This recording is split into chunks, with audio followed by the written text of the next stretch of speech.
Thank you very much, fellow Africans, and welcome to this episode of the Change for African campaign. And so, therefore, fellow Africans, being on a Monday, it's about our first pillar of the Change for African campaign, which is all about governance in Africa. And we try to identify some key areas and compare them to how governance, maybe in one way or the other, is affecting that area to be able to grow. And so, therefore, fellow Africans, we continue with our role of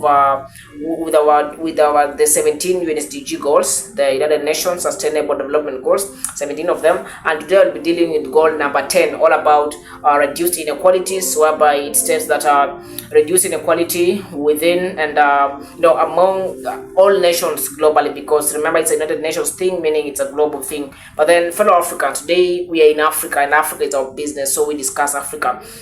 And so, fellow Africans, the very goal that I'm going to, as I've said, it's our 56th episode of the Change for African campaign, the second half of our journey towards the 100 episodes of the Change for African campaign.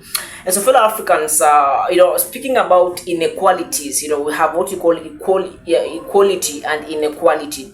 So inequality, it means that what is there, it is not balanced. The situation is not balanced. That is why we speak about inequality, and this is a goal that the UN, when they adopted the 17 goals, they had in mind that we have a lot of inequality, and we need to figure out ways in which we can curb this. Because remember, this one means that the inequality comes with an issue of biasness, whereby maybe in very many areas it's not only about gender. Many people, when they hear the word about inequality, they're all about thinking about gender, but we have very many grave issues that are facing us in terms of inequality, so to speak. And so, fellow Africans, the very yes, gender is one of them, whereby the male dominate. Male are predominantly, mostly in the political areas and even in the private sectors, whereby male have a lot of spaces, so they have been able to capture most of the political, seats or whatever the position, and women maybe have been sidelined. But then that is included in it still. But then we have very many basic issues that we can speaking about in education. There's also inequality in education. Speaking about energy poverty, there's also inequality in that. Speaking about income inequality, there's also in that. So we are going to capture those three areas and see these areas, how really inequality it is an issue of concern, and we should be very concerned about it. Because speaking about education, for example, you realize that access to education has predominantly there is a predominantly huge disparity when it comes to access of education, comparing the disparity comes in with the urban and the rural areas. The urban and the rural areas, there's a very huge disparity when it comes to education sector. So it is an issue of concern. Why then should we have the urban areas being able to offer much quality education, compared to the rural area? That is a disparity, and that is an inequality that is being discussed here. All these things are issues of concern when it comes to reduced inequality.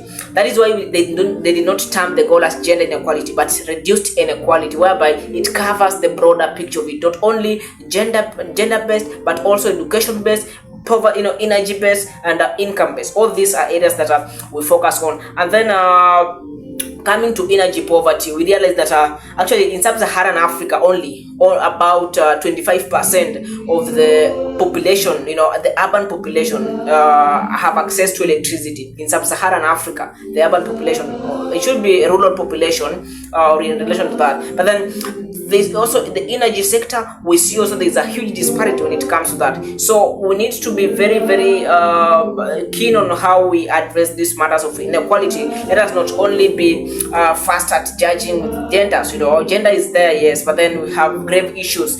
Speaking about education, these are basic things. Poverty, energy poverty, we mean access to electricity. Electricity is very essential in many things. These are very serious things that we also need to focus on. Like, for example, in Zimbabwe, only 34% of the children in Zimbabwe are malnourished. in the rural areas, compared to 15% in the urban areas. That is a disparity. Malnourishment comes with the issue of food insecurity in a country.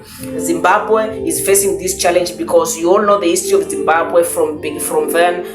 The leaders that have come in place, these are leaders who are in the positions of governance, and they've not been able to really understand that such kind of inequalities and biasness in terms of being able to improve the lifestyles of every corner of their countries. Because remember, this is a country that is under the some governance systems, which means the governance systems are responsible for things like education. The governance system are responsible for things like poverty. They're responsible for things, energy poverty and all that. They're responsible for things like malnourishment, because it's an issue of food insecurity.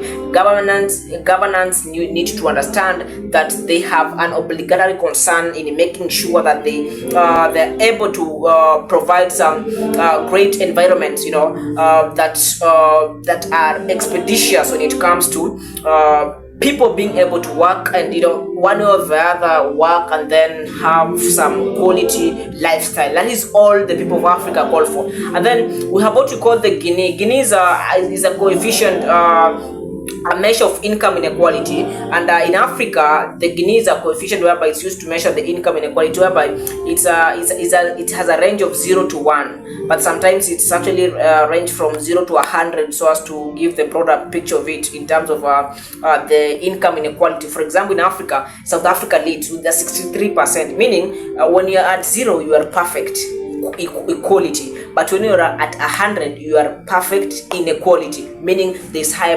biasness. So you see South Africa is the leading here, it's over 50%, there's still a problem. So speaking about the issues of inequality, these are grave issues, very many things, education, even healthcare. I did not mention that.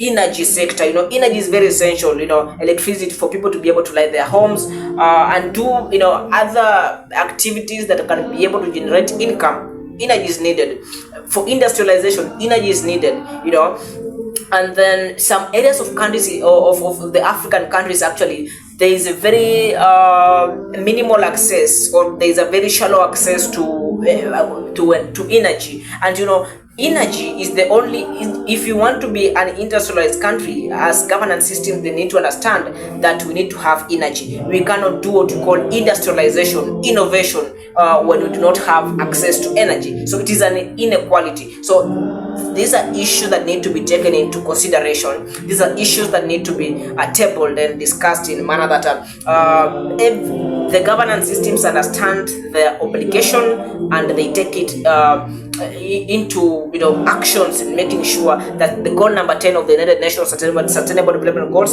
is achieved. This is an issue of governance, inequalities, education, all these things. These are issues of governance. We're not saying it's only in Africa or in African countries. Of course it is a global thing, but then remember, we are Africans and Africa is our business, so we discuss Africa. So thank you, have an interesting afternoon. Let's meet tomorrow as we discuss our second pillar of the Change for Africa campaign and our 57th episode about the potential that we have as an African continent. Thank you and God bless you. Have an interesting afternoon.